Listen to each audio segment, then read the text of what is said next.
Hey friends, welcome back to Mustard Seed Homesteading. If you're new to my channel, welcome, and if you're returning, I'm very glad to see that you're back. In this video, I'm gonna try to keep it short and sweet because I know sometimes when I look up how-tos or certain videos for specific things, I like the videos to be as short as possible, which is what I'm gonna try to do right now. But I want to show you how I was able to grow sweet potato slips pretty much effortlessly. It's a tongue twister for me. Effortlessly. Last year I did them in the jars with the toothpicks on the side with water, and while that does work, I found that this new method worked faster, more efficiently, and just way better overall, and I'm going to show you what I did right now. So let's get started.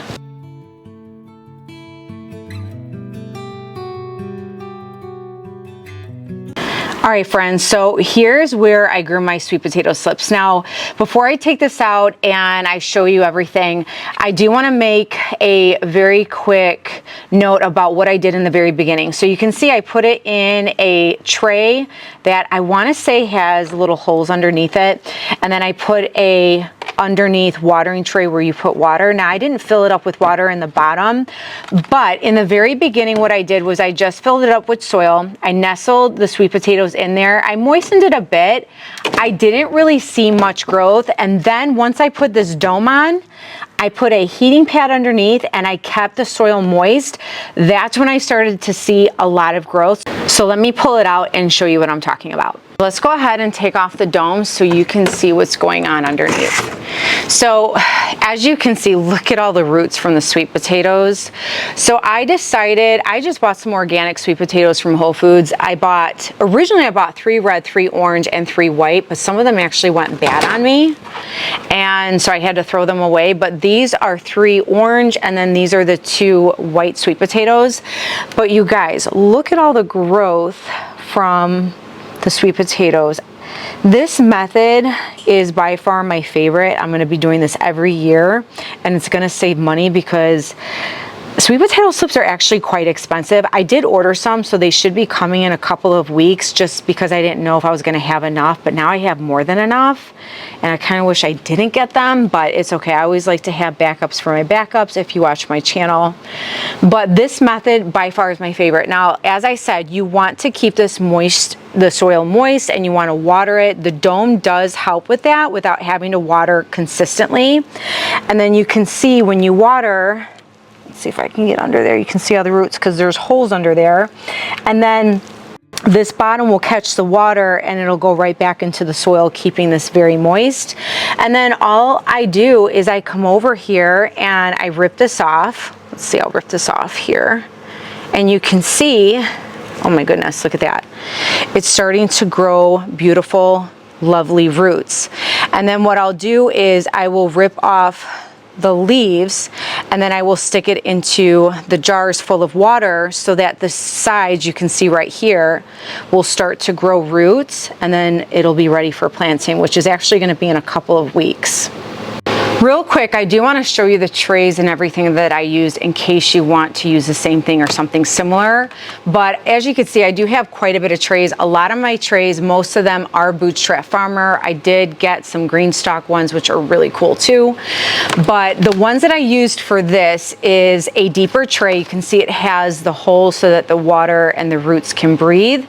And then I simply just place this in this more of a shallow tray. It's not as thick. Now there's no holes in here, so that way when I watered the top, the bottom caught the water and then just the soil soaked it back up. So this was the tray that I used, and then the domes that I put over the trays. Now as far as the soil is concerned, I use a Bacto soil, which is in my description below. I do have a link to a website that you can purchase Bacto soil. I don't have the bag in my garage to show you, but I've used the soil for pretty much all of my garden, and I love the soil. So that's the soil that's in here. And then like I said, I will come over with my little watering can and I will just water to keep it moist. I'm not going to water a lot because the soil is pretty moist. And then this allows to keep everything, like I said, moist and warm, because sweet potato plants are heat loving plants. And so this is what has helped with the slips growing, is keeping it moist. So I'll just go over it with some water. Now what I did was I pulled out this little container. These are all my sweet potato slips. I'm gonna pull out a jar so you can see what they look like. And then we're gonna add this slip together that I pulled out from the tray of sweet potato slips. And by the way, as far as the soil is concerned, I'm not an affiliate with Bocto, but I do have a link where you can find it because they don't sell it at regular stores or big box stores. They usually sell them at nurseries, but I will say you don't have to use Bocto. Any potting soil, anything would be good enough.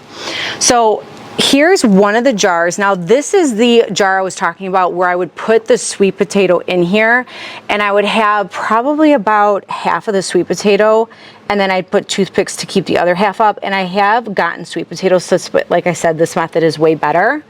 But you guys, look at all those slips. Let me see if I can get better lighting. And then of course I'll label it too. So these are the white sweet potato slips. Hold on, I gotta get a close-up of this because I just think these are so cool. But you can see all the roots from just those slips. So what I'll do often is I will come and take a look at the jars, and if, let's say like right here, it's missing a little bit of water, and so I'll just top it off with my water can, because you want to make sure that they're filled all the way so that the roots can establish themselves. You don't want your jar halfway full, because you can see the roots grow all along the slip of the plant. So this one had some room, so we're gonna stick our new sweet potato plant. So as you can see, I tore off some of the leaves, and you can see that it's just the stem.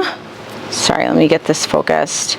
You can see that it's just the stem, and then those are the roots, and we're going to place this entire thing into the water. Now the reason you see clips here is just something that I do extra to kind of keep them in place from wobbling around or getting tangled with one another.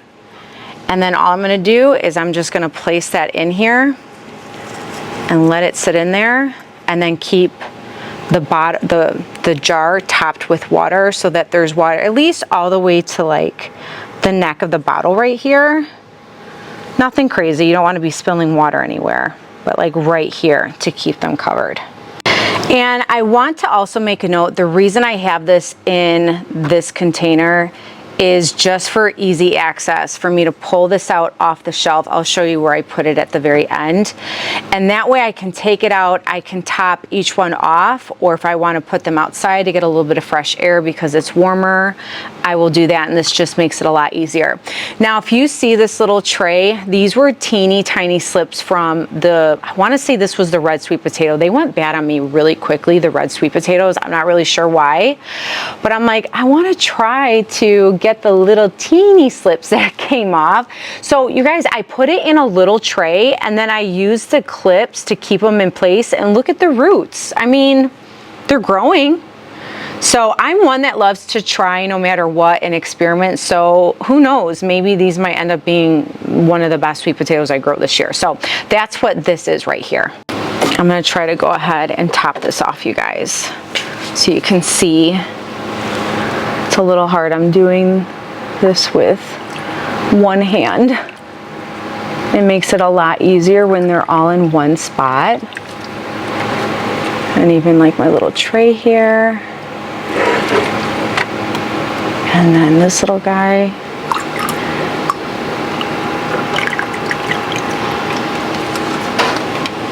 So over here in my little garden section, I have this little shelving unit. It's like a perfect little size that I have up right next to my seed starting shelving unit over there.